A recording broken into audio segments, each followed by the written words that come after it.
Democracy Now!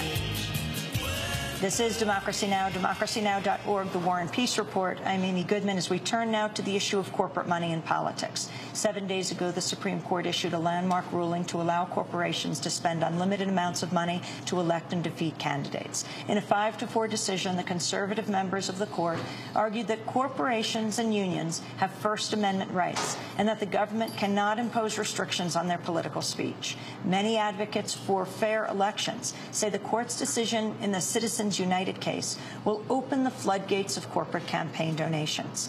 In the dissenting opinion, Justice John Paul Stevens wrote, quote, "The court's ruling threatens to undermine the integrity of the elected institutions across the nation." Here at the Sundance Film Festival in Park City, Utah, where we're broadcasting, one of the most talked about films deals with the topic of money in politics. It's called Casino Jack and the United States of Money. The documentary is by the Academy Award-winning filmmaker Alex Gibney. It focuses on the rise and fall of disgraced Republican lobbyist Jack Abramoff, who's now serving time in jail for defrauding American Indian tribes, bribing public officials, and evading taxes. In a moment, Alex Gibney will join us here in Park City, but first, a clip from Casino Jack. The government says Abramoff has admitted to bribing as many as 20 members of Congress. His activities went far beyond lawful lobbying. He was the #1 lobbyist in Washington who can get you in touch with the best and most influential members of Congress.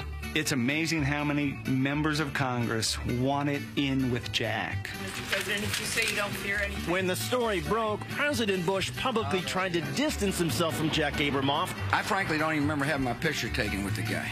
You know, all of a sudden, nobody remembered Jack Abramoff. I don't know him. Of course Bush knew him.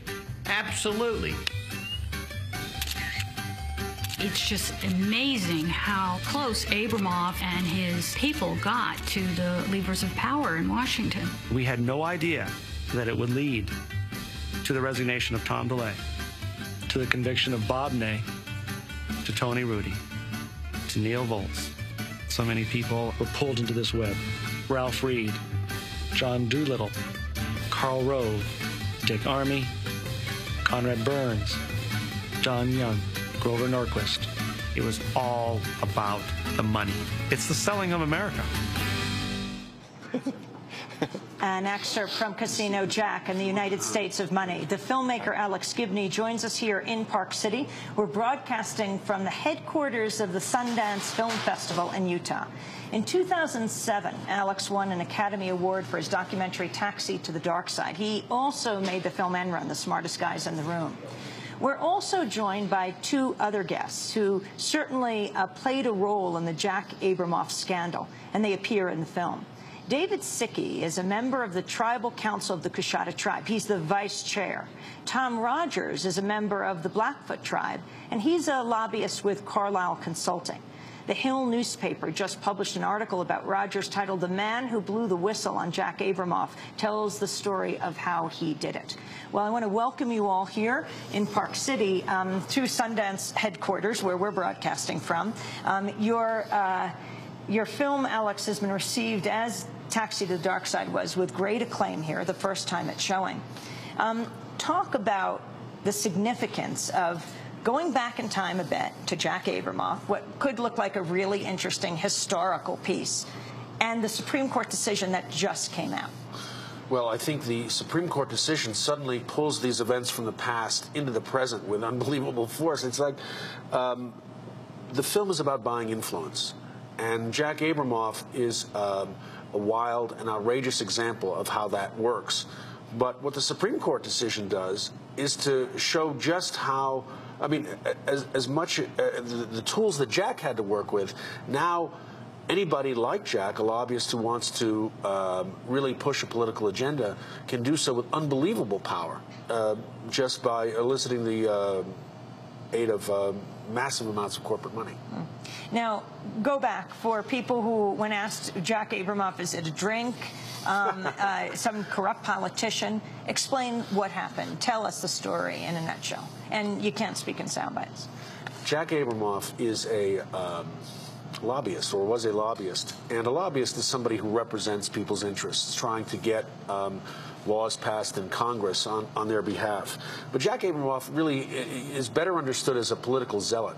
He was a college Republican who came to some prominence with his friends Grover Norquist and Ralph Reed as they began to enter the political arena with a kind of a radical agenda for sort of extreme free market views and also a very sort of radical anti-Soviet agenda. He then launched some rather. He was also a movie producer at times, doing a rather unique genre, which is to produce political action thrillers, which were actually very ideological in tone. In one of them called Red Scorpion, which stars the action hero Dolph Lundgren. Which was supported by the South African apartheid regime. Which was supported by the South African apartheid regime. The film tries to resuscitate the career of Jonas Savimbi, a rather brutal dictator. But from there, Jack launched his career, with the assent of the Republicans in 1994, Jack launched his career as a lobbyist in Washington, D.C. And he had tremendous credentials among the conservative community, the movement conservative community, and that allowed him access to people in power. With access to people in power, he could sell that access to clients who wanted to buy that access. And that's how he really made his fortune, and that's how he really made a name for himself. He's now called disgraced lobbyist Jack Abramoff, and a lot of people like to say that they didn't really know him. In fact, he was in the mainstream. He was very much a power broker in Washington, D.C., very good relationships with Karl Rove, President Bush, and particularly Tom DeLay, the former majority whip. So that's the big story about Jack Abramoff. He was a guy who really bought and sold politicians, is really what he did. Let's go to a clip of Alex Gibney's film, Casino Jack in the United States of Money. To reach his goal, he had to get to one man, Tom DeLay. Jack Abramoff was a committed conservative. He was well known in the conservative movement, and I dealt with him no differently than I dealt with any other lobbyist. Jack was not like any other lobbyist. He had a very special relationship with Tom DeLay. He took him on trips to Russia, Scotland, and the South Pacific. He made sure that his clients showered money on DeLay's foundation and employed his wife. And in return, DeLay let Jack market himself as the man who had access to DeLay's power. First time I met Jack Abramoff was in the Majority Whip's office at an event. Jack is one of a kind. I mean, Jack Abramoff could sweet-talk a dog off a meat truck. He's that persuasive. He's the king of K Street. This is the guy. And he comes in for 5 minutes, sits down next to somebody who's willing to spend millions of dollars, to lobby Washington, and then he leaves in 5 minutes. And the guy or the woman thinks that Jack's talking to the president, but he's probably playing solitaire on his computer.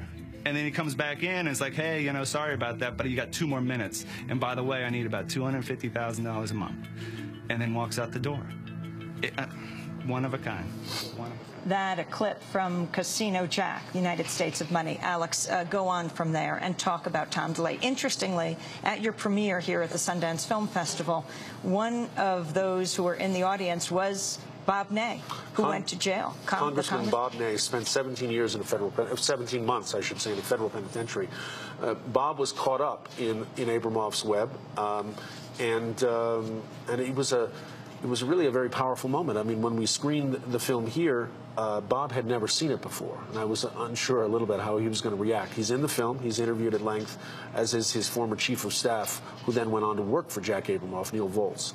And Bob came out of the audience to talk to people afterwards, and a lot of people were very interested because Bob is very candid about how this influence peddling process works. And interestingly enough, now Bob is one of the most vigorous advocates of campaign finance. More than reform, it's like taking the money out of the system. And Tom DeLay? Tom DeLay would not be like that. Would not be his view. Tom DeLay's view is we spend more money on potato chips than we do on political campaigns. His view would be let the money rush down like great waters.